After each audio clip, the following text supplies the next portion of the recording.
Beware. Beware of the big green dragon that sits on your doorstep.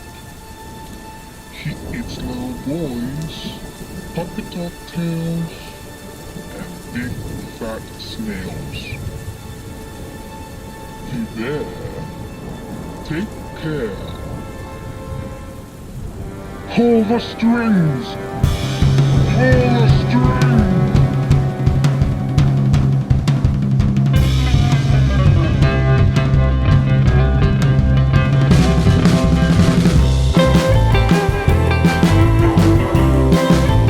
It is time for another episode of the podcast devoted to the classic and sometimes not so classic genre cinema of yesteryear. I'm talking about, of course, it's Monster Kid Radio, and I am your writer, host, and producer, Derek M. Cook, welcoming you to the show with a song. This is Surf of the Demon. It's from the EP release of the same name by the band Intergalactic Surfers. You can find them on Bandcamp under, well, Intergalactic Surfers, or you can look them up over on Instagram. They gave us permission to play this music here on the show. I recommend it. It's a lot of fun. I really dig the recitation of the lines from the Ed Wood film at the beginning there. The voice intro was by Jimena Guitart. And again, big thanks to Intergalactic Surfers for letting us play their music up here on the podcast. Make sure you check them out when you're done listening to this episode of the podcast. What's coming up on the podcast this week? Well, I've been teasing it for a while. We were going to do it, and then things got in the way. But you know what? Finally, I sat down with Beth Westbo, haunted house designer and my fiance, who spent some time in St. Louis recently when she went to TransWorld's, the big haunted house attraction trade show. And we're going to do a debrief. She's going to tell me all about it. She's going to tell you all about it. It's a fun, about an hour-long conversation.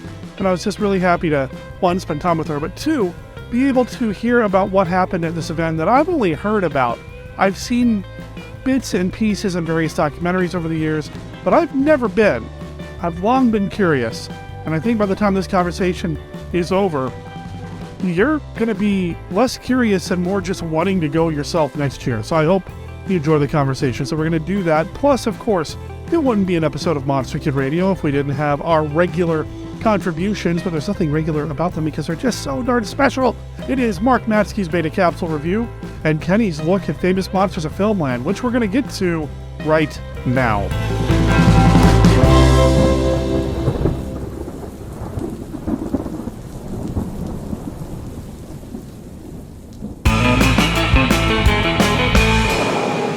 It is safe to state that the grandchildren of some of the people in this theater will not be born on Earth.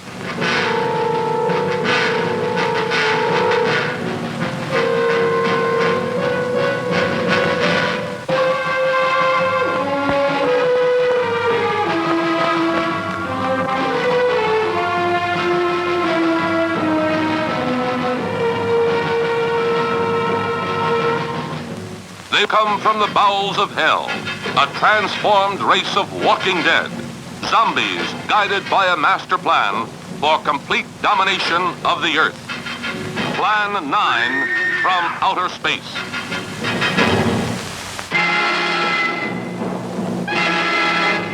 Starring the most nightmarish cast ever, Bela Lugosi, the seductive Vampira, and Tor Johnson as the Walking Dead. Turn off your electrode gun! No! No! Stop him, Dennis! I can't get it, it's jammed! Stop him, you fool! Bullets bounce off their bodies. Rockets, missiles, jets cannot stop their death ships. What earthly power can stop this terror? For a glimpse of things to come, see this blast of screen suspense. For it could be happening right now. It has been written since the beginning of time that evil, supernatural creatures exist in a world of darkness. And it is also said, man can call forth these powers of darkness, the demons of hell.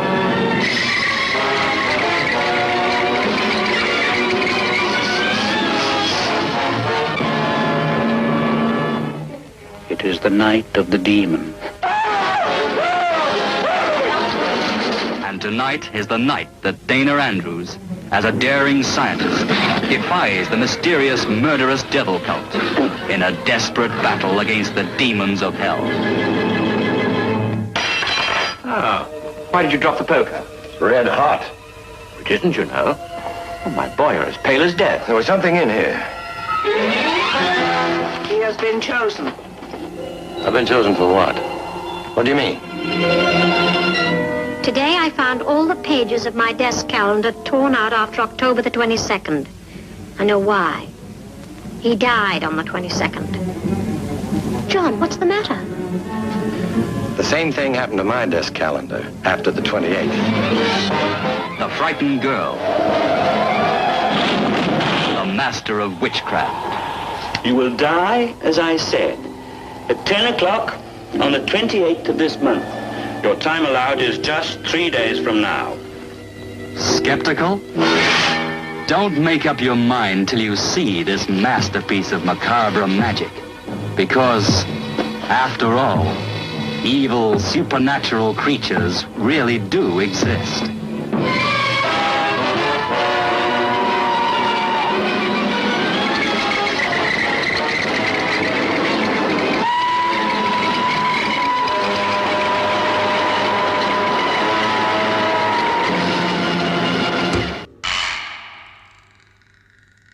Live from the Land of Light in Nebula M78, home of the mighty Ultra Heroes, it's Monster Kid Radio's Beta Capsule Review.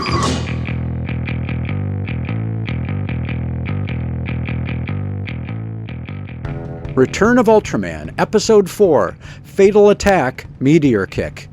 Broadcast April 23rd, 1971. Word of a marauding creature reaches the monster attack team, which is drawn within 2 kilometers of nuclear power plant number 1. The team takes to the air to eliminate the threat, but the kaiju King Saurus 3 proves to be problematic, causing Go to crash and Ultraman to emerge. King Saurus's horns can generate a force field that repels all of Ultraman's beams, and during the 3-minute battle that ensues, the monster stabs Ultraman in the thigh, rendering him immobile. Ultraman loses the fight, and King Saurus 3 burrows underground. Bearing Ultraman's wounds from the skirmish, Go attempts to convalesce in the hospital, but the loss gnaws at him. The monster attack team anticipates another raid on the power plant and sends Oka to the hospital to communicate with Go. On the way, she happens to pick up Aki and Jiro Sakata, who were heading to the same destination. However, MAT business takes precedence, and with their visit cut short, Aki wonders if her relationship with Go is in trouble. That night, Go replays his duel with King Saurus 3 in his dreams, but when he awakens, he has a solution. To defeat his monstrous opponent, he's going to need physical training the hospital doesn't provide. Can Go push himself to victory, or will King Saurus cause a nuclear disaster? Fatal Attack Meteor Kick plays with audience expectations, allowing Ultraman to appear and lose a battle in the first act, creating the perception of a more vulnerable hero. It's stunning to see Ultraman's various beam attacks fall flat, and downright painful to observe Go's excruciating training regimen, which involves him carrying logs up a mountain and jumping over barriers, fighting through the pain of his injured leg. The training sequence, which seems influenced by many a kung fu flick, yields a tantalizing suggestion. Having been encouraged to watch Go train in the mountains, Jiro asks Aki what Go is doing. Aki responds, he's training himself so he can beat the monster. What exactly she means is open to interpretation, but the idea that she might have an intuitive sense of Go's secret adds a little extra spice to a series that's eager to experiment with the Ultra formula. For Monster Kid Radio's Beta Capsule Review, this is Mark Matzke reporting.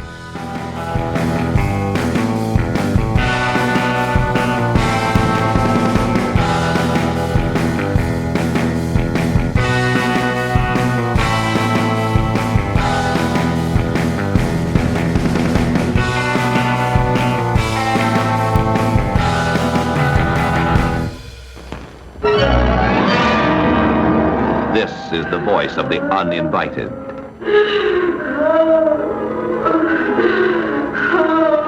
It's coming from downstairs. It comes from everywhere and nowhere. A house of terror on the haunted cliffs of Cornwall, where the uninvited walk unseen by men. Yet a cat arches its back in fright. Flowers are withered by the touch of an unseen, malignant hand. Candles flicker and die as a ghostly chill fills the air, and the living are clutched by the icy horror of the restless dead. Stop, Pamela. Don't go near that door. The Uninvited, Dorothy McCardle's gripping novel of the supernatural, comes to the screen, starring Ray Milland, Ruth Hussey, Donald Crisp, with Cornelia Otis Skinner, and introducing the exciting beauty of Gail Russell, whose first love is shadowed by the specters of the past. Stella, what is it? Are you ill, Stella? Quiet. Leave her alone. Oregon. Oregon. Stop her, Scott. She's in a trance. I saw this happen once before at a seance. I thought it was a fake. But this isn't. I know. It's dangerous. We're on our way to Nashville. We're doing a jamboree there. Sir, we're looking for a nice, quiet place to spend the night. There's the old Beauregard Mansion. Wait! I forgot to tell them it's haunted. Well, sure, it's a trick. What else could it be? It could be a ghost. Anyone can play a guitar. That doesn't make entertainers. It's the Weird Wolf.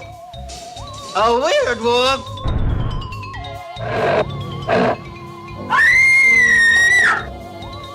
Now, they look real enough. Here's your werewolf. Come take a look. I said put that monkey back in the cave. I suggest you raise your hands very high. The torture wheel. Perhaps we could create another haunted house. No. Stupid gorilla.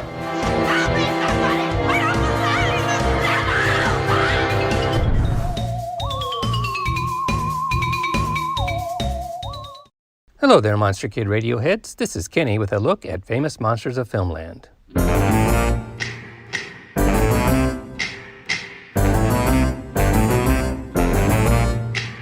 Today we are talking about a recent haunted house convention. I bet the dealer's room was really cool. It reminds me about something sold in FM in the mid-60s that would be a perfect fit at the TransWorld Halloween and Attraction Show. It first appeared in FM 35. Let's hear what it's about. Who's there? Nobody but a ghost host to meet you and greet you in typical cheery, eerie fashion. This haunty-jaunty house, an exact replica of the creaky house on TV's famous Addams Family program, was designed to warm the cackles of your own house. It's a kit built to scale. You can almost hear the moan, the shriek, the wail of the famous TV show. You can love, cherish, and have fun with it, and build it yourself. Most famous TV haunted house can now be yours exactly as you see it on TV. Keep your lights on only long enough to assemble the Addams Family haunted house in a few minutes.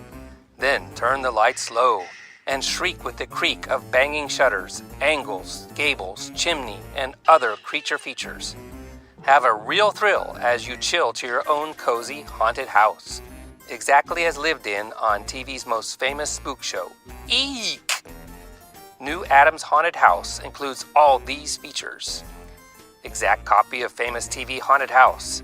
Kit can be assembled by anyone, complete with creaky shutters, angles, gables, chimney, porch, etc.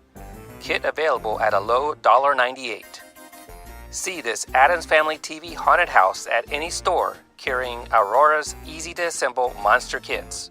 Or you can order your haunted house by mail. See special coupon on page 80. Addams Family Haunted House. This is it. Put it all together and it spells lots of fun for mom, pop, sis, and son. No one ever gets weary of this perfectly eerie haunted house. Can you take it? Can you make it? You sure can, in minutes with no do-it-yourself genius needed. Kit comes complete with full assembly instructions. You can take it, and you can make it. The famous Addams Family Haunted House. Made by Aurora, the greatest name in hobby kits. That is all for this week's look at famous monsters of Filmland. We will have more next time. For MKR, this is Kenny saying adios.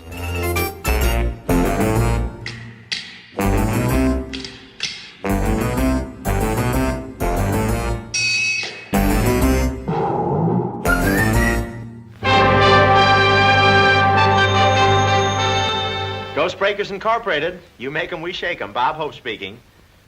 Yes, Paulette Goddard's a partner in this firm. What? You want me to send her around? Listen, if I could tell Paulette what to do, I wouldn't send her to your house. Sucker.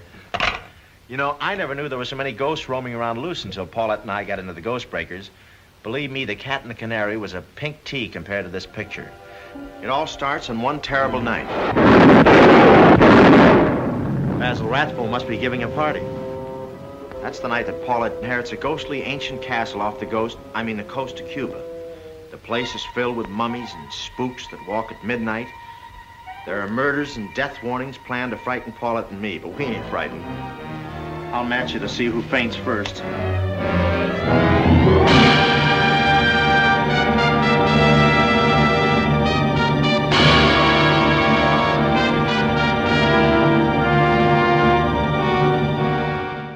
One reason Paulette and I are such good ghost breakers is that we don't believe in ghosts.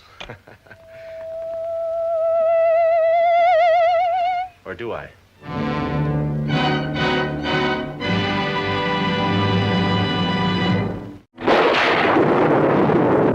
Are you interested in property? Desperately in need of somewhere to live or die? Then we have the very place for you. Femme Hall, they call this old dark house. Why don't you drop in? Sometime.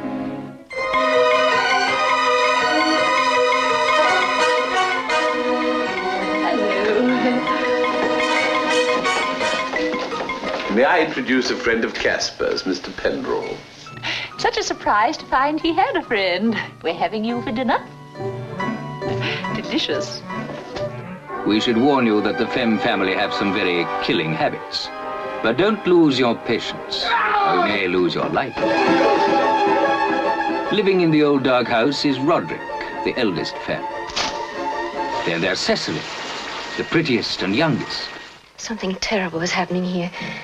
You've got to leave before the others find out. The others? Who are the others? Well, there's Aunt Agatha, who loved knitting, surrounded by a host of wool-gathering relatives. Something or someone must have needled her. Must have been murder. She always knitted so carefully. This is Potiphar, and let's face it, he is plain potty. There isn't much time left, Mr. Pendrell. There isn't much time. Morgana, of course, is the femme fatale, one of the amenities of the house. Don't you have any boyfriends? I always had to be home by 12 o'clock. Well, things were just getting started, and I had to stop. Also in the old dark house, you'll find Casper and Jasper. And dead or alive, they look the same. You're there, and you're dead. No, I'm not. Yes, Tom was just a visiting American who came by accident, and by accident, he was still alive. Remember, we are the sole agents for this desirable property, an exclusive residence that's murder to run. It will be vacant any moment now, on dead easy terms. All right. We are recording, and I am sitting here with somebody who is a regular, semi-regular voice on the show now, and I think it makes the show that much better for it. I'm here with my beautiful fiancée, Beth Westbo, but she's not here in the role of my fiancée today. I mean, she can be. That's fine. I mean, just never mind. Hi. Hi. Just waiting to see where you were going to go with all of that. Yeah. Me too. Me too. So we are going to talk about something that happened. How long has it been? A few weeks now, right? It's been a few weeks ago, yeah. So just now recovering. yeah. You know, real life stuff getting in the way and everything. But I've been wanting to do this for a little while, and we're finally going to talk about what happened when you left me for a big arch and a bunch of spooky stuff. And I'm trying to think of anything else that was there. Some crazy aquarium fun and the world's biggest indoor tree house. Yes, yeah, all sorts of fun stuff. You went to St. Louis. I did. You went to St. Louis for TransWorld's Halloween and Attractions show. Yes. Now, I knew what TransWorld was before, well, I met you even. I've been aware of it for a while. Well, that makes one of us. So, for people who don't know, I've never been, so this is my understanding. Okay. It's basically where all the haunted house people go to share ideas and buy stuff.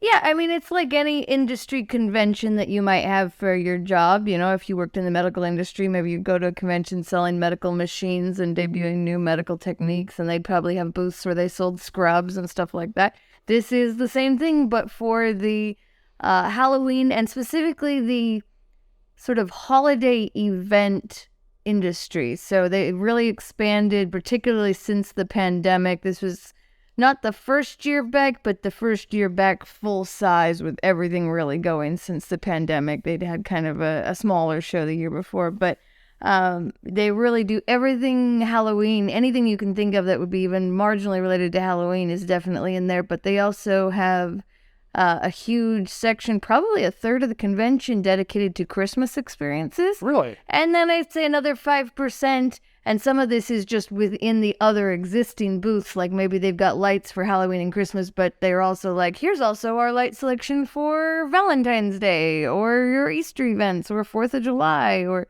whatever your particular holiday event would be. But so it's really become an alternate event industry trade show, more than just Halloween, but still the bread and butter of it is its roots, which are in Halloween attractions. So everything like people making stuff for haunted houses, people doing corn mazes and hay mazes and things like that, lighted pumpkin or jack-o'-lantern tours through the forest. Yeah, up in New England, there seems to be a big industry of that, where people just are taking these little hikes through the forest, and they've set up thousands and thousands of lit jack-o'-lanterns to kind of guide you along your way, which is something really cool that I'd never experienced, but I would definitely be up for. That sounds awesome. It is pretty cool, yeah.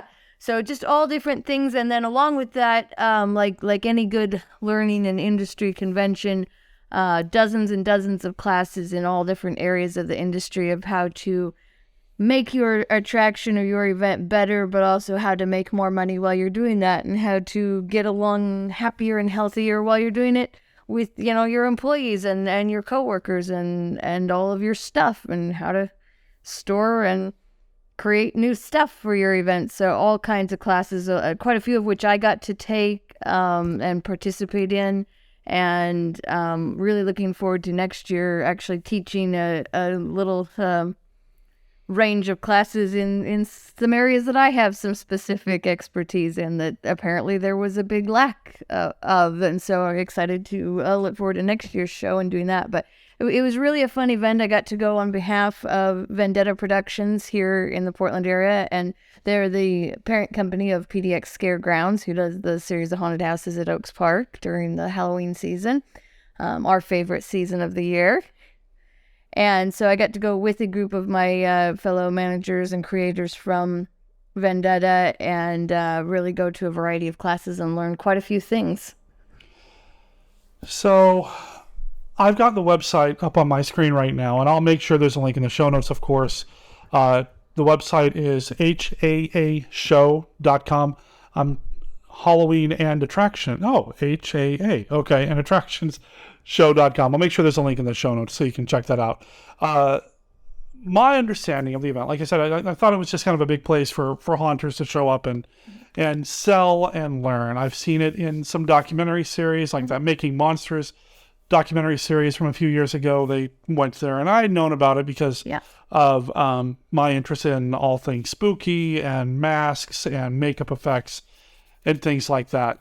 It does not look like it's like for horror movies. It's really just the live events, mostly Halloween stuff. But like you said, they do a lot of other holiday events as well, or at least try to promote that. But really, We're talking about the haunted house stuff. Yeah, this event is really for people wanting to put on an event, even something as small as kind of really going to town with your front yard decorations. You know, we have in our, because it's soon to be our front yard here, our rock garden, so that we save water on, and not to mention time on mowing a lawn and that nonsense. And of course I trick it out as a big graveyard every Halloween with tombstones and certain former creatures trying to escape their graves, as it were. But a lot of people in the Portland area, there are several home haunts like that where they really just drive up and experience it from your car, or walk up and experience it from the street.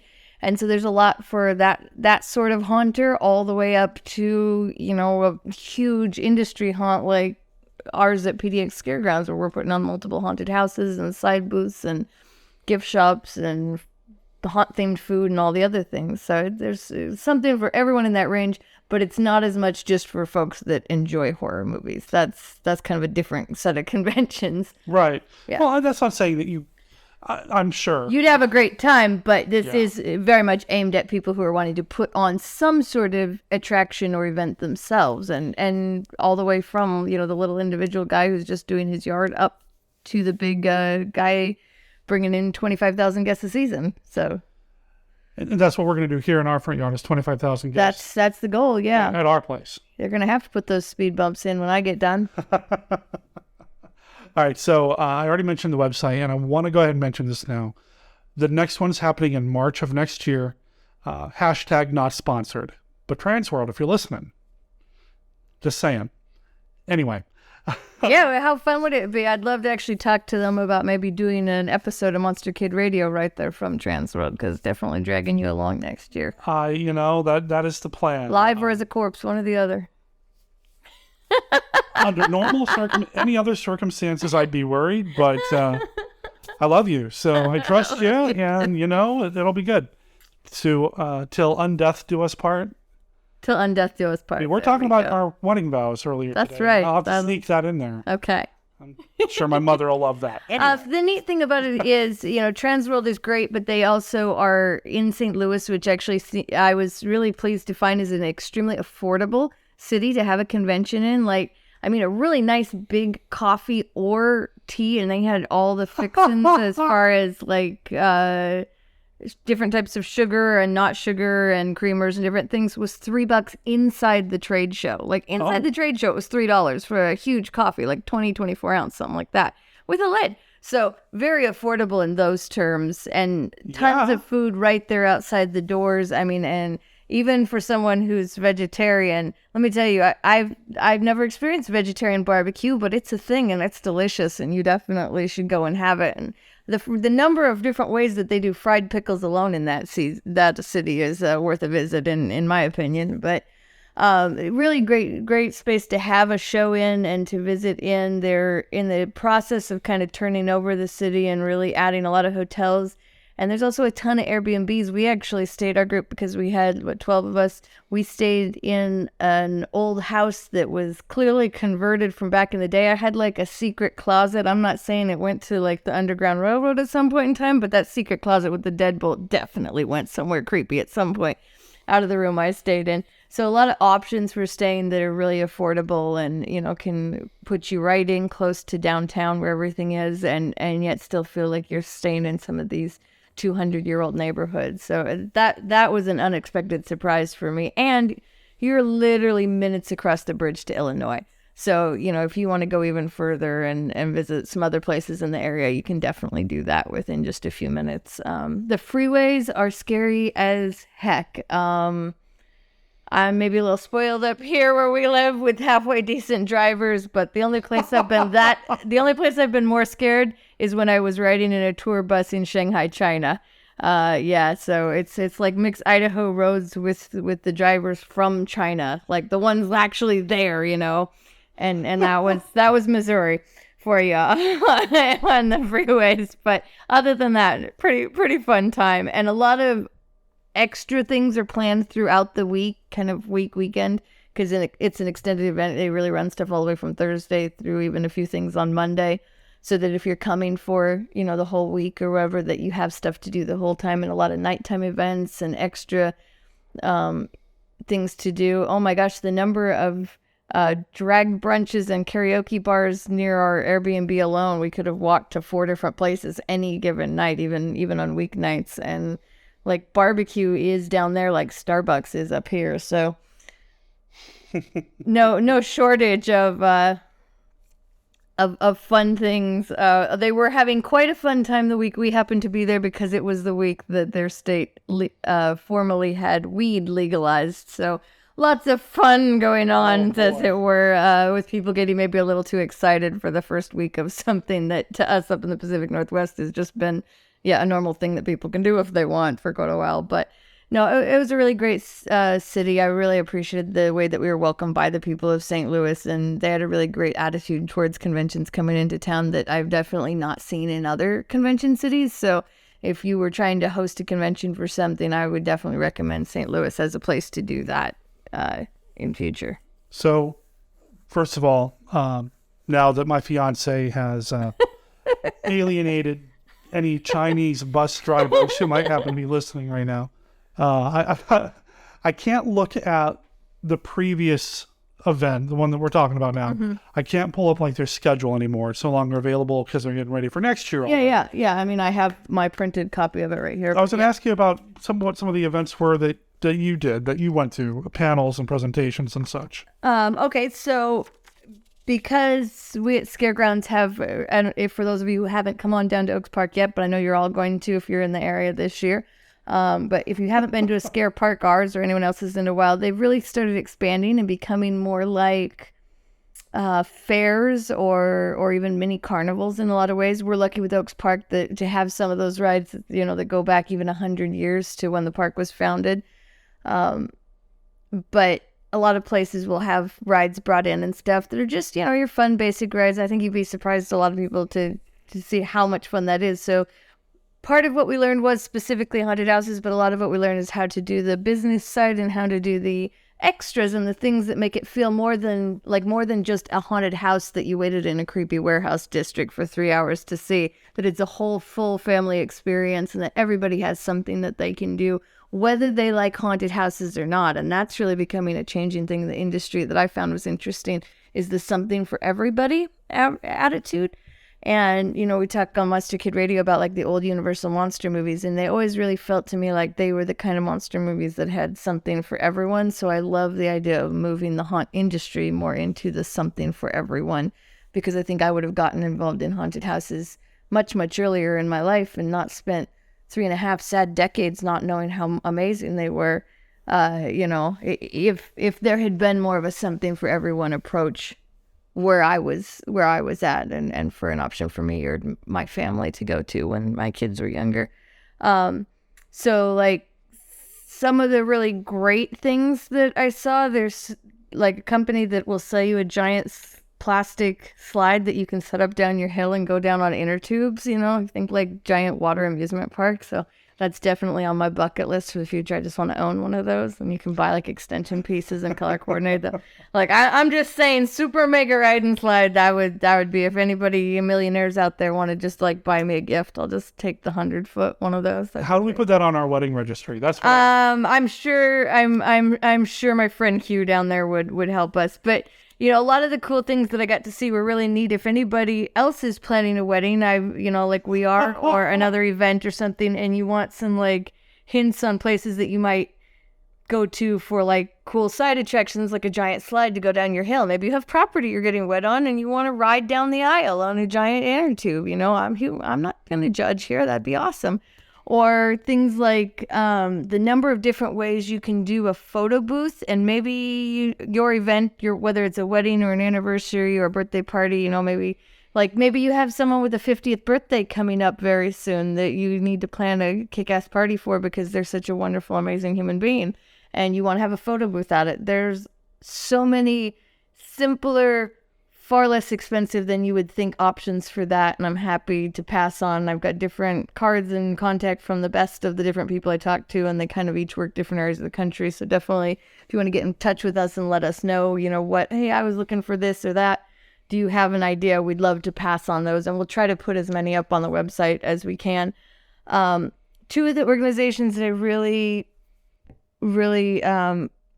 felt a connection to were the Dark Attraction and Funhouse Enthusiasts group, so DAFE, which is kind of a group of people all around the country that work together to have an industry standard for things like dark attractions and make sure that we do things like reach out to your neighboring attractions, make sure people are doing stuff the right way. If they've got casts, that they're giving them the water breaks that they're required to do, you know, that we try to make the industry better all across the board instead of competing against each other. Part of the idea is that, you know, bigger haunts like ours, we can reach out and help younger haunts, like maybe the local high school is doing a haunt for one weekend. That doesn't compete with what we do at Scaregrounds. If anything, it just gives more of an appetite in the community for haunts. So they work together with different sizes of haunts and groups all around the country to get everybody kind of on the same page, get everybody treating their volunteers and employees as such right, and just kind of keeping a certain level of professionalism and a standard of care as we all work together to make spooky stuff great.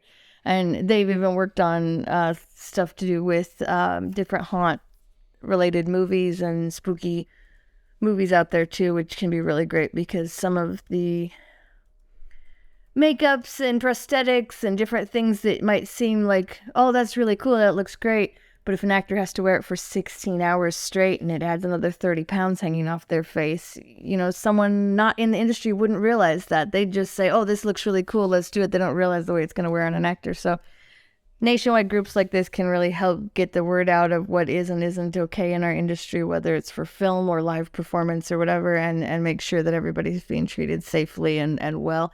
They also have really helped encourage, I have some great contacts if anyone is looking for prosthetic makeup that is not latex-based. I myself am very allergic to latex-based makeups, sadly, because oh my gosh, the cool things you can do with latex when you can just glop it on. But that's not an option for me. And the cool thing about like 3D printers being a thing now and then being able to print gels and liquids and stuff like that is that you can now print the same kind of prosthetics that you would have had to do in latex pores and molds before. Print them to fit an actor's face. You can even input their face into the computer so it stretches just the right amount around their jaw or whatever. If they have an appliance, I myself have a rebuilt jaw. So part of my jaw has a big metal piece in it. So when you put stuff against that side of my jaw, it wears faster. I'll like wear through chin straps faster because I just have a more cut jaw because there's a piece of metal in there, you know? So it takes into account things like that, and you can print directly to the actor's face, and then it's non-latex, so it goes on with water, and when you're done at the end of the night, it washes off with water, which if anyone has ever tried to get a massive latex appliance off your face and pulled all the tiny hairs out of the side of your beard or... Well, it's good for exfoliation. It's good for exfoliation, yes, whether you'd like it to or not. This doesn't have that problem, and there's a couple different retailers of that, depending on what area of the country you're in. You know, they want to ship locally because the stuff stays fresh and everything, but it's some great things for that. The other group that I got to really hang out with somewhat, and I helped with, they had an auction of different items that were donated from all over the con, so everything from really cool face masks, which we'll put up a couple things, like Still Beast Studios does some amazing costumes and masks and gloves.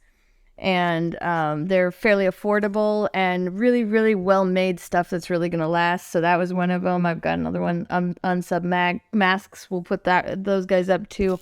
Some of these different groups all over the country that are making these amazing things. They're wonderful, and they donated items that they had there for sale, or, you know, copies of items that they have for sale, to a group called Haunters Against Hate. And I think just like with Monster Kids, our whole point with Monster Kid Radio, I believe, is that everybody's included and everybody's welcome. You know, we love the monsters because of their weirdness and differences. And so for me, Haunters Against Hate was a really great group to get to talk to. Their big thing is everybody should be included in scaring, both in working in the industry and volunteering in the industry and in visiting and in making people feel welcome. And they want to make sure that people from diverse backgrounds in other countries and languages that they're invited in. I met some wonderful gentlemen that were from Germany that were just starting one of the first scare parks there. And it's a very different idea in Germany. They don't scare people on Halloween or their, you know, that date necessarily. So it's a new thing for them, a new cool, you know, very Western American thing, if you will, to get into. And I had this lovely sit down with them over some coffee at one point, and I had to finally realize, okay, you know what it is? I go, it's like Christmas, because to them, Christmas is when you tell scary stories. Christmas is when you scare the bejesus out of your small children, because, you know, why should they go to bed with sugar plums dancing in their head when they can go to bed with Krampus walloping through their head? That's a much lovelier Christmas notion, right? Anyway, so I explained, no, it's like this. You want to scare them at this time. And they're like, oh, okay. So that's what it is. So then, you know, it was neat to have that, build that relationship, and I'm staying in contact with them and maybe going to do some design helping them with one of their first haunts at their little scare park. But Haunters Against Hate raised a whole bunch of funds over the course of the weekend to do projects both in the U.S. and abroad. And one of their things that they focus on right now also is helping haunts get more ADA compliant, being more welcoming to people with different abilities or disabilities, depending on how you look at your differences. I know for me, I'm newly using a wheelchair or at least double crutches all the time now. And so that has changed my perspective on how I go through haunts. I might be sitting at a lower view, and, you know, it's changing how I think about design. And they're just asking people to think about how they think about design and not just leave certain groups of people out. If you can't climb a set of stairs, maybe you can't go through exactly the same hallway, but maybe you can go through a near perfect recreation of it that just doesn't have the up and over part, you know, and get nearly, and there's a way for the same actor to serve both areas or something. So they got to talking about a lot of that stuff, and I'm working with them and some other folks here at PDX Caregrounds, and we're going to do some talks next year at the conference on making your haunt ADA accessible and how to do that, you know, without it costing you any more money. And hopefully we'll help people all over the country and maybe even all over the world feel more included and more able to celebrate Halloween. And not just in terms of like maybe young people like myself, I mean, young, middle-aged, whatever, but who might have a disability for either a short time or that's, you know, a lifelong thing, but also making it more accessible for our older folks, for our older monster kids, our original monster kids, as it were, because one of my favorite groups to come through the haunt, we have groups that come in from senior centers, and they come in big groups. Everybody in the group's over 80, you know, and they're having just a hootenanny of a time.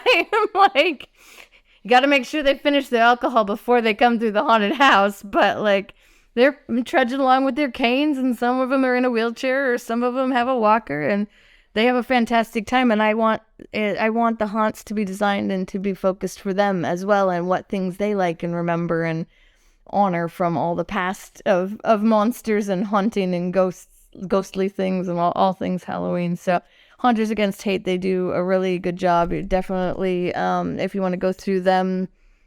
And then they'll have links to a lot of their different sponsoring groups that have all kinds of cool merchandise, everything monster. I got the most amazing Creature from the Black Lagoon bag, you guys, and I've been getting comments all over the town from it. We went to get Derek some new glasses, and the guy at the glasses place was like, "That's a great bag," and it's a really, really nice bag, and from a place called Rock Rebel, and we'll put their website up there because they got me a great deal on the bag, and we'll put a picture of the bag up there for you guys to see. But, you know, there's also little shops that were there, and I really appreciated a lot of those.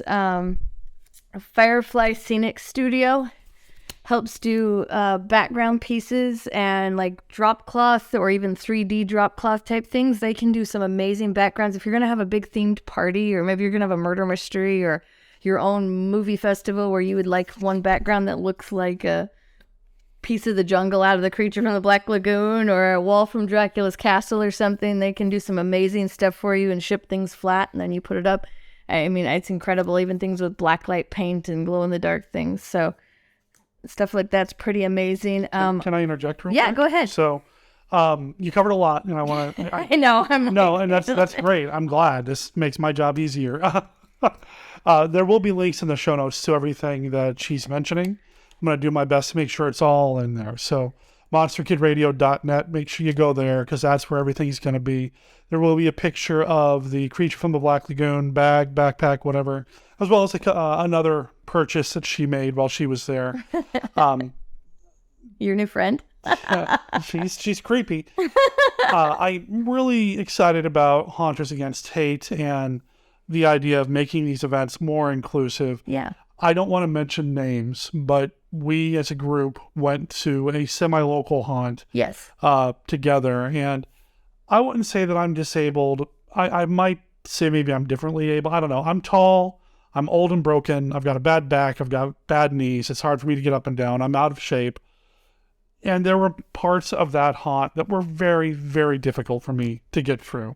Yes. And yeah, I appreciate that there's an awareness of that. Monster Kid Radio, of course, from the very beginning has been, if not stated so, implied to be an all-inclusive podcast and experience. So, I mean, that just seems like an extension of that, which is amazing and super cool. And I'm going to look into Haunters Against Hate myself because I'd love to see how Monster Kid Radio can get involved in what they do. You mentioned the bag. Yes. And one thing that I joke about with family who aren't into the Halloween thing as much as I am. Yeah. Is that, yay, Halloween decorations are up for you. For me, it's just time to buy new decorations for the house. Right, exactly. This is stuff that stays up year round if I can help it. This is stuff that I use all the time. One of my favorite things for years was a cheap little Frankenstein watch that cost me $9.99. I bought at Target one year, and it was just made for Halloween. It had a little thing you could press, and it would go, woo, and it was like a little Mickey Mouse watch, but it was Frankenstein's monster. And I was so disappointed when I knocked it on something and it broke because it was made for Halloween, but I got like 2 or 3 years worth of use out of that. Yeah. And that's what I'm talking about, is this merch that is designed for like Halloween stuff. For people like us, it's year round, man. I want that slip and slide thing too. That, I want that. I want that bag. That is so cool. I don't know about this other thing, having it out 24/7. But like that Creature from the Black Lagoon bag, it's so cool. And it sounds like the opportunity to buy merch like this, yes, ostensibly it's for your haunt. But come on, you're going to find some cool decorations, right? You're going to find cool decorations. There's definitely, everyone in our group really was buying stuff there more to bring home for ourselves. And then we got to make wish lists for the company to buy because they were going to purchase and have it shipped directly to them. That is the one other cool thing that almost every single vendor there, in fact, I actually can't think of a vendor that didn't offer this. So there may have been one, but not one that I encountered. If you bought stuff, they were willing to ship it home for either as cheap as they could possibly get it, or as long as you bought a certain amount of stuff, they would just ship it for free to you. And when you're talking about stuff that like gallons of fake blood, that gets expensive because it's heavy stuff. It's, the non-diluted stuff even, so that it's like really thick. And they were just shipping it for you for free because they could just order it through that way, and they were going to make it back on, the bulk of what they were doing. So it was some great ways to make connections with them and really talk to people in particular. There's an animatronic that was in my haunt last year. We called him Big Papa, and he was a giant skeleton man, and he's like 16 feet tall when he dances all the way up, standing in the top of his tent. But he had a slight problem in that Big Papa danced so well that he constantly danced off his pants. I'm not even kidding. The skeleton danced his pants off again and again and again, ripping them, tearing them, shredding them. I can identify with that. And the cool thing was because they had all of their head reps there, you often dance off your pants. Yeah. All the I know. time. This is why you don't dance, right? All because the time. It would just be too expensive. It's a public safe. It's public service. Public safety. There we go. I do for people. I keep from dancing because that's good. I'll have to see it sometime, but we'll get you a kilt or something so that pants aren't involved. But anyway, so I was down to the point of the skeleton. I was starting to plan a kilt for him because I couldn't keep pants on the thing. But we are a family friendly haunt, and so like he needs some kind of pants, right? It's just too weird if he has nothing on. It just is. He's just too good at twerking to not have pants on. Also, you know what I mean.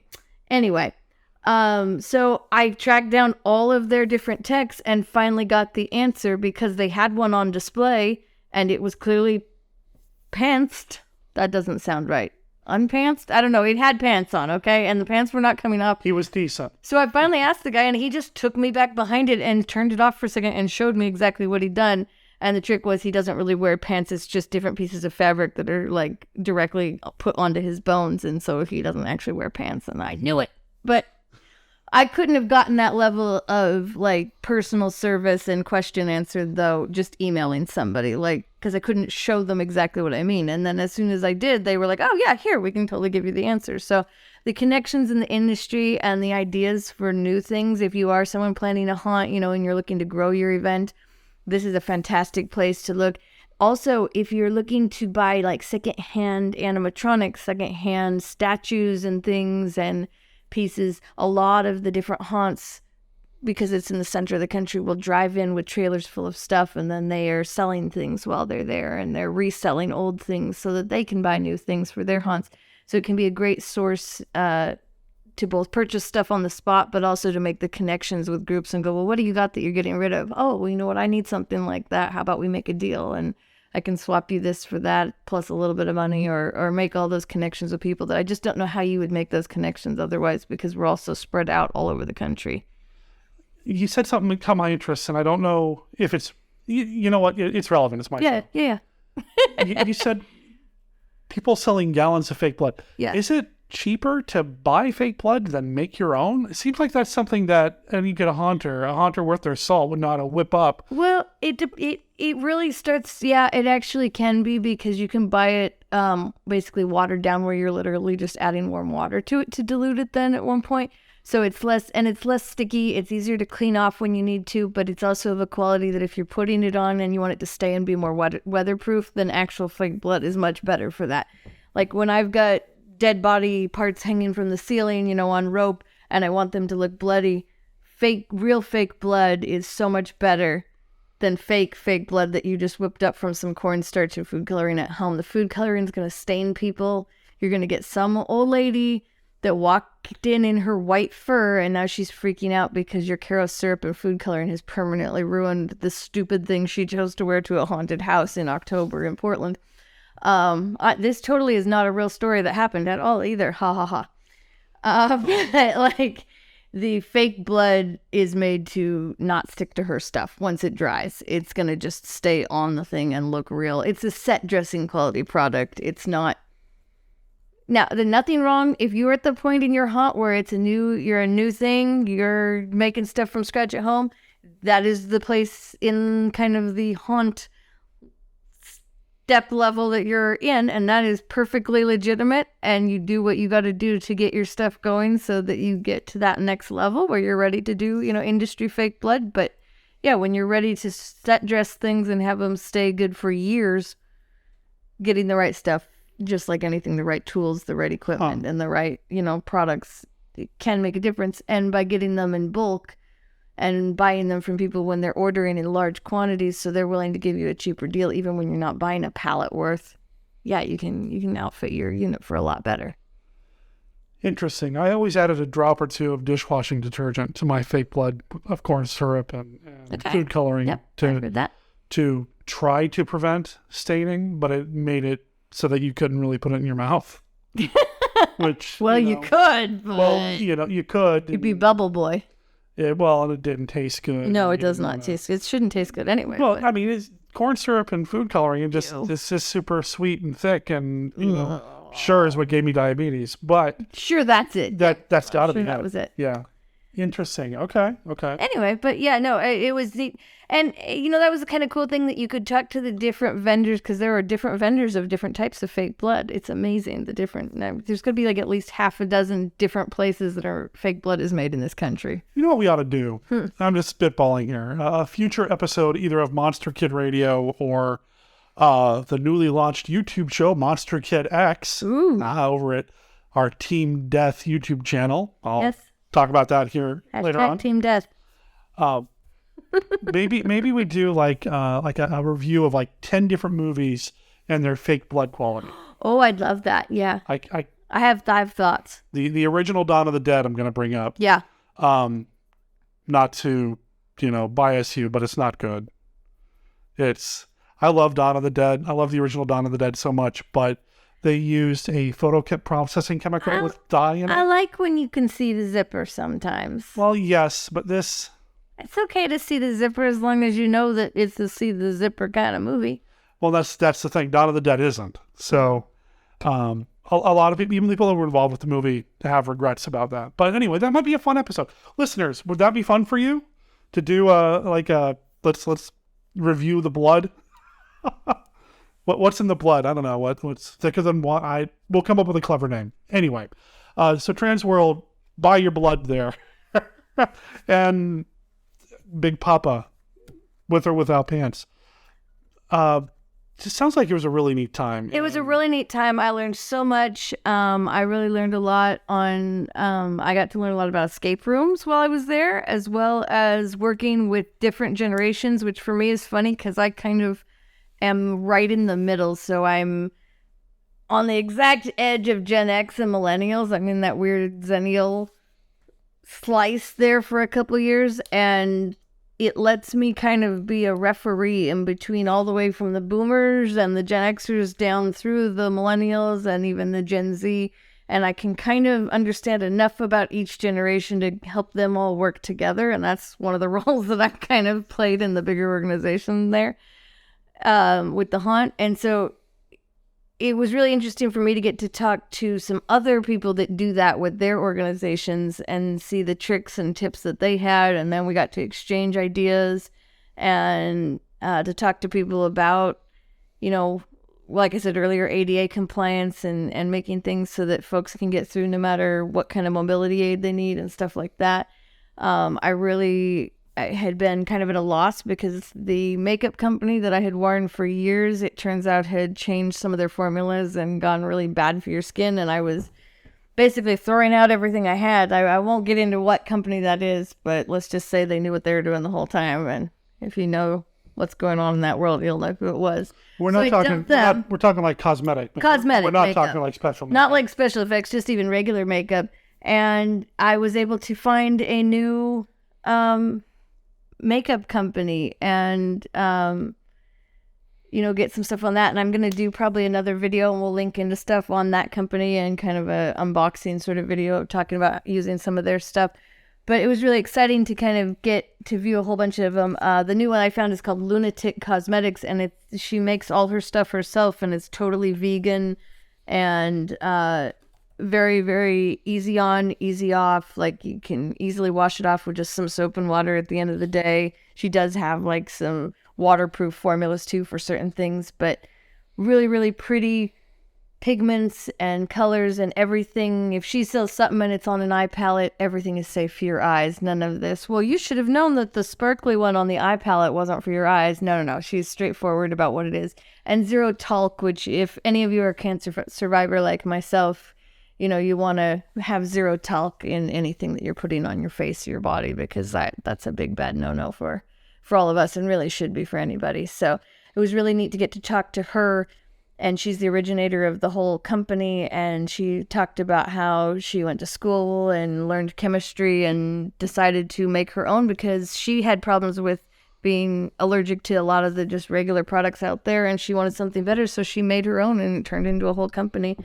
And now she both provides special effects makeup, like intense stuff for on movie shoots and things like that, but safe for sensitive skin, so that actors aren't destroying their skin when they're doing these movie shoots and stuff where they're wearing this awful stuff for 16 hours a day. But then she also has her regular line that people can just wear every day that isn't going to mess up your skin. And so far, a couple months in, I'm really loving it. It really has still been great on my skin and really good value. So I'll definitely do a separate video for our other channel with Team Des, and anybody that's interested in that maybe needs a gift coming up for someone for Mother's Day in a couple months, you know, if they could get something for Mom, I think she'd really like. I love that, and this goes back to the inclusivity thing. It sounds like there's really an effort now at an event like this anyway to make sure that everybody can play. Yes. You're allergic to this particular kind of makeup? That's okay. There's 3 other vendors that have this. You can't use latex? That's cool. Down the way, there's a booth with a 3D printer. They'll get you taken care of. Yeah. And that there's stuff for big companies, but there's stuff for little companies too. That sounds awesome. Has a chance. One of my favorite things we've been kind of tiptoeing around, and Derek's been kind of being goofy about it. I got this cute, how dare you, not quite Cabbage Patch doll, and I've been calling her Spooky Betty. It's hideous. But it's pretty wonderful. She's wonderful, and she was handmade. She's unique, but she is a creation of ProjectBackfire.net, which is this wonderful artist tie-in. And she has her own company. She makes all kinds of spooky dolls and creations and fun little, palm-size giveaway presents all the way up to Spooky Betty size. Spooky Betty, you guys see my picture with her up there. She's only $10, which I bought her right away the first day. I was like, no, take my money. And what an amazing value. She was fun to hide all over the Airbnb, spooking people out with her. And she's definitely going in the haunt. So if you come to Scaregrounds this year, you will get to see Spooky Betty on display somewhere. That'll be the little Where's Waldo moment. You can come and look for Spooky Betty. I love that. And if you find me and tell me where she is, I'll have something cool in my pocket for you. A Monster Kid Radio pin at the very least. Yeah, there we go. At the very least. That'll be that at least. But yeah, so little things like getting to meet that artist, and now I'm working with her and talking to her about ideas, maybe having her make a couple more things for us, or we have a lot of different vendors. For the wedding, right? For the wedding, sure. No, I meant for the haunt next year. No, the wedding pretty much has to be organized, you guys. Oh my gosh, it's only like a little over a month or so away. I'm gonna be this man's wife, and I'm so excited. And that's partially what's taken me so long, but it was such a neat experience. We had opportunities to go out and do things like karaoke with the different haunts from all around the country, which meant that you just had time to just sit and talk and chat, because like only one bad singer at a time, right? Up there and learn all about what the different industry is like all around the country, and make friends and have new fun ideas. Like, I really love carving pumpkins, but it always makes me sad when they rot away. And so now I found like places it's called Funkins, like fun and kins, and you can get foam pumpkins in all different shapes and sizes, and purposely weird shaped ones that look like a skull sort of, and big giant ones or small ones or tall skinny ones, whatever you want. So then when you carve all these masterpieces, then you can save them year to year and use them again and again. Now, I see foam pumpkins at places like Michael's and things like that. Yeah, these are a little higher quality. These appear to be higher quality, but also better shapes. There's one they call the Skullkin, also available in white. So yeah, perfect skull shape pumpkin. They're also I got to really feel them and see ones that were being like carved right on the spot there. They don't have that cheap styrofoamy stuff that comes out of them. They're like the good ones. Oh, that makes my skin crawl. The whole idea of these is that you're going to carve something into them and you're going to light them up from inside. And there are places that do, like I said, forest walks with like 50,000 of these spread out around a 2-mile walkway or something that you have to walk along. And I'm just glad I don't have to carve all of those, because goodness me. But yeah, lots of resources for different things like stickers and LED lights. I was really impressed with all the LED lights, and honestly, there's a few things like for outside lighting that I kind of want to add on the outside of the house to make it look kind of old and spooky. What do you think, honey? Our house? Our house. Yes, right here. What do you think? Like some of these cool like submariner lights that kind of look cool, right? Instead of just boring 80s, whatever. And you can change the color on them. What's the name of the company? Ned's LEDs. He also has like LEDs for fountains and stuff, because I still think some sort of water feature would be cool. Heck yeah. What? Yeah. This is why I love this woman. Not the only reason. There are a lot of other things in the area to do. You were starting to mention that earlier. Yeah, so we didn't get to go to the zoo, which apparently is a fantastic place. It was quite cold the week we were there, because it was back this year. It got offset by a month into February.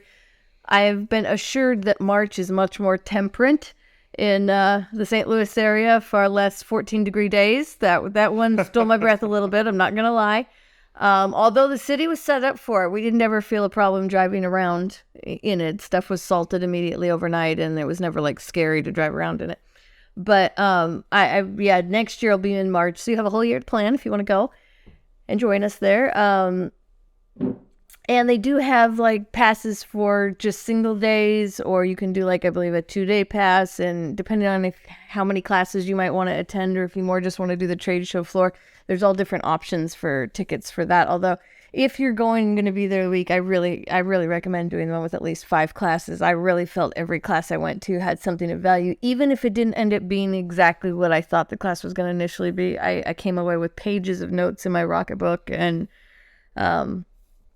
really a ton of ideas that I could apply into my group and our business and my side business in a lot of cases too, of designing haunts for other groups. So the side things that they had with dinners and parties, were really fun and had a lot of options, and you really felt like you could just do a few of them and you still got the full feeling. You didn't feel like you had to do everything, which was nice because it gave you downtime with your group. I really recommend, if you have multiple leaders in your business that are heading up departments, taking them with you. The group building activities and the time that you'll just spend together over meals and stuff will be worth just as much as the time at the trade show.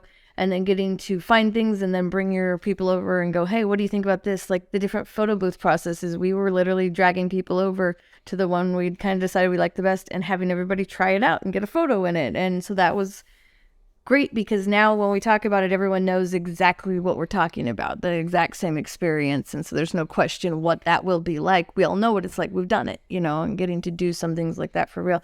If you like bouncy houses, good Lord, you could spend 2 whole days just playing in all the bouncy houses, guys. Oh my gosh. And they'll like blow up little attractions and things you could add as like a mini little blow up haunt to something if you had a little family farm or something like that.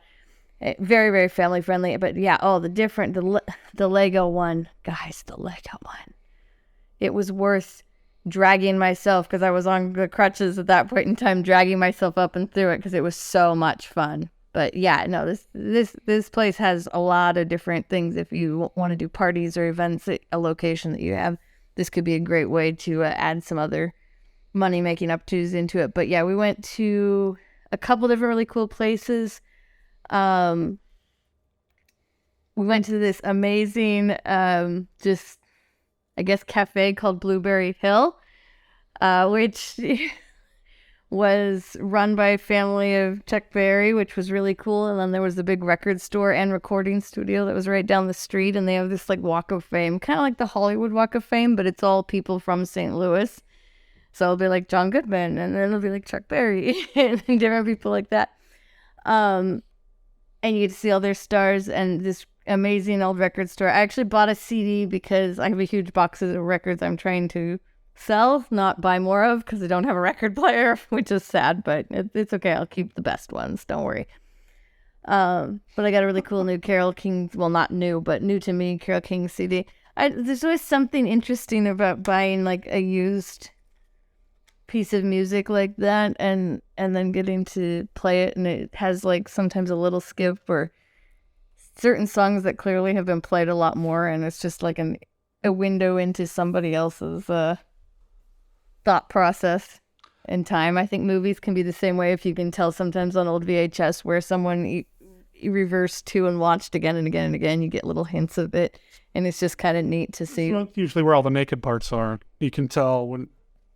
I was just thinking like the cool swimming creature parts in Creature, but sure, the naked parts, honey. Yes. I don't know what you're talking about. I assume. I never did that. You never did that. Never. Anyway. So it's happening again. It happens every year. Yes. March 7th through 10th of 2024 in St. Louis. And again, I'll make sure there's a link in the show notes. HAAshow.com. Although it looks like TransWorldTradeShows.com will get you there as well. And that's actually the main site to get you to all the different shows they do. Not just the Halloween and Attraction show, but like their Christmas show. There is a Midwest Haunters Convention that happens in June in Chicago later this year, for example. A handful of other things happening across the country throughout the rest of the year as well. I think definitely I need to go next year with you. And we're doing some things where we're kind of. That'll make the suitcase a lot easier if you come along. Oh, is that the only reason? No, it's not the only reason. I'm just saying. Why don't you get Scary Betty to help you carry it? Scary Betty definitely got attention, and then people would come and help me. We have been talking about what we're going to do in terms of conventions coming up later this year and next year. Not looking to do a lot more traveling outside of like a day drive or whatever through a good chunk of this year. But future years, we're going to be moving on and doing some other bigger things. And I definitely want to go to this thing. I want to know more about the sound and audio side of the haunt industry and get involved in that. And there were a lot of classes for that. They just weren't in the realm of what I was working on in my particular role with Vendetta. But there was everything from sound and audio. There were classes on how to carve your own things out of foam, and really to do it pretty cheaply. You can buy buckets of the dried stuff, mix up your own foam, and then carve quite monstrous things out of it. There were people there who had gone through even collegiate programs and even had master's degrees in different areas related to haunt science and engineering and computing and programming and stuff. So if you're somebody looking for a different kind of path than maybe a traditional four-year university path, maybe you want to go into a technical school, there were connections for those. There are people that you could talk to and say, how do I get into this? And then they would help you get along, because that is one thing I've noticed about the entire industry, and it was so impressive, was even when they had unintentionally kind of left out somebody through things not being ADA accessible or certain things with a lot of flashing and violent lights make some people, just sick to where they can't go through them. Some of those things, as soon as it was pointed out, they were very quick to be like, oh my gosh, how can we tweak this? Or how can we offer a second option to accommodate other people? Let's absolutely do that. In fact, one setup was like something you could walk through in a huge 2-story tall pumpkin. And at least by the end of the show, I still had to use crutches to get up the foam steps to it, but they'd made it slightly wider. They'd carved out a little bit extra to make it wide enough that somebody on crutches could get up there if they were able to do that. Or the inside was slightly set wider, which I think was all in one move, so that I could get through that with the chair if you wanted to, and actually have everyone be able to experience it. And they just hadn't realized what they really needed for space. That, yes, what might be required in a building plan is one thing, but what do you really need for people to use it and make it functional for them? And what is it like if you're sitting at 1.5 feet lower than most people? Because, like you, Derek, you're 6'4", right? So your eye level, even to my standing eye level, there's a whole foot of difference right there.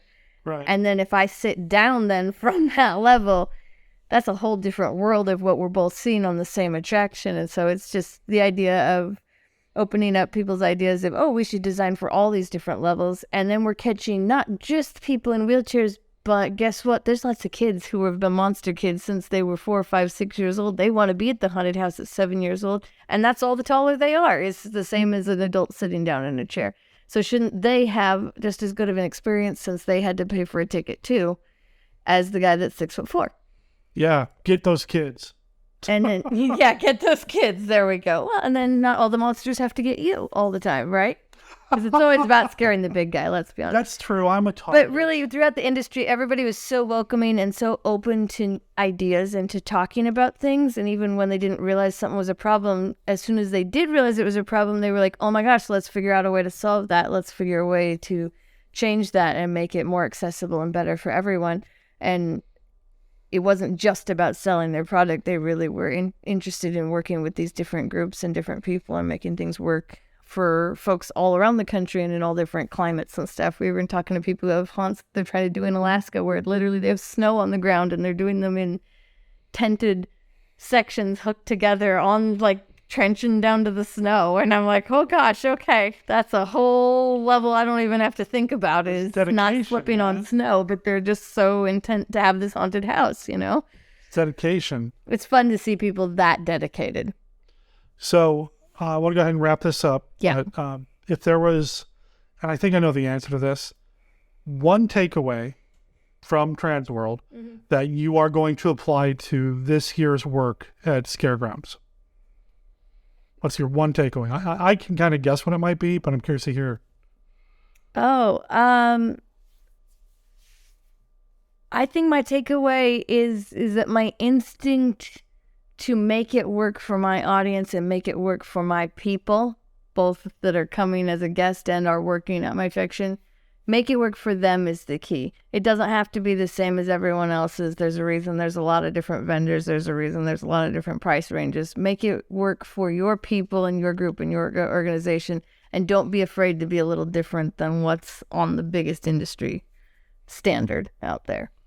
That's better than what I thought of. So what did you think? Just being more ADA and more accessible. Oh, yes. Always being more accessible, definitely. And more diverse, too. Like, we're going to do a lot more nights for some of the different groups that have large cultural minorities here in the Portland area. I know we're looking at featuring more of those groups and some of their traditions for that season, and helping to make sure that they feel welcome and invited at the Scare Park, because it is important to us that all Portlanders, no matter how they got here, feel that they're a part of all things Halloween. Just like Pokemon, we're going to get them all. We're going to get them all. Thanks for doing this, Beth. Absolutely, honey. Appreciate it. And any final words before I hit stop here? Oh, just that, thanks, Monster Kids, for all your kind words and messages. I've just really appreciated them all. I think I'm starting to be on the mend finally with some of my leg stuff, so that's exciting for me because it means I'm going to be able to sign up for doing more events at cons and different things with this man here that I love so much. And just thanks for all your support as we go through all these changes in our life. I cannot wait to be his monster wife here very soon. Wife. Good. Wife good. Well, that brings us to the end of the show. Thank you for listening. Thank you for being here. I appreciate all of you listening to the show, downloading the show, rating the show in your podcatcher of choice, sharing the show, retweeting tweets, the whole bit, just letting the world know about Monster Kid Radio. Thank you for helping to spread the word and helping us to grow the audience. The more the merrier. I say that all the time.